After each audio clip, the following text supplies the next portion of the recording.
बाबा कीअं आहे? बाबा जी तबियत कीअं आहे?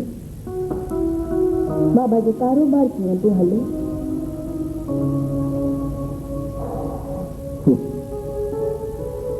ॾाढो बेमाना सुवाल पुछियो वियो। बेमाना छो? अव्हां जी उन्हनि खे फिक्र आहे। हू अव्हां जा पुट आहिनि। मूं हफ़्तो अॻे खे 10,000 डॉलर मोकिलिया हुआ। उन मां हुन सम्झी छॾियो हूंदो त बाबे जो कारोबार ठीक पियो थिए।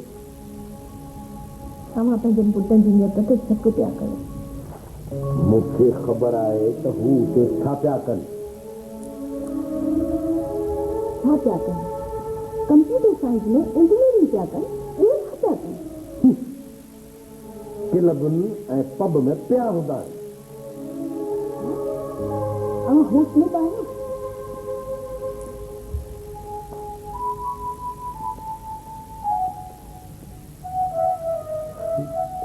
दुनिया सां पंहिंजो पाण सां कूड़ ॻाल्हाए हाणे मां थकिजी पियो आहियां। ससुरा मूंखे ससुरा चयो? ओहो, दादा बंदली उर्फ राहिला उदास। मुंहिंजे पुटनि जे मथां एॾो वॾो इल्ज़ाम कीअं लॻायो? इहो इल्ज़ाम न आहे, इहा हक़ीक़त आहे। 100% हक़ीक़त आहे।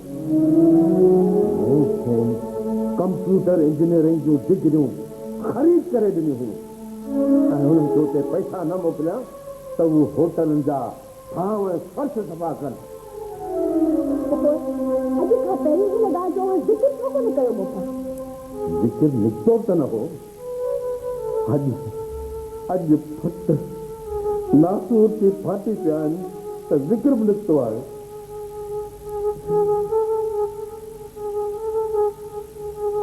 जमार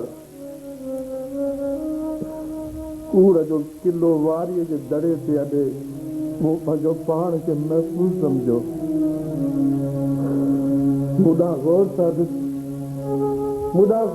ॾिस अंग्रेज़ शादाब राहिला, मुदा गौर सां ॾिस। मथे खां वठी पेरनि ताणी मां पंहिंजे समूरे वजूद सां निसोरो कूड़ आहियां।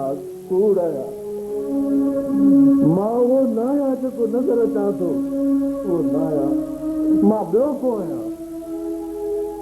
धिकारण जहिड़ो आहियां। नफ़रत जो को आहियां।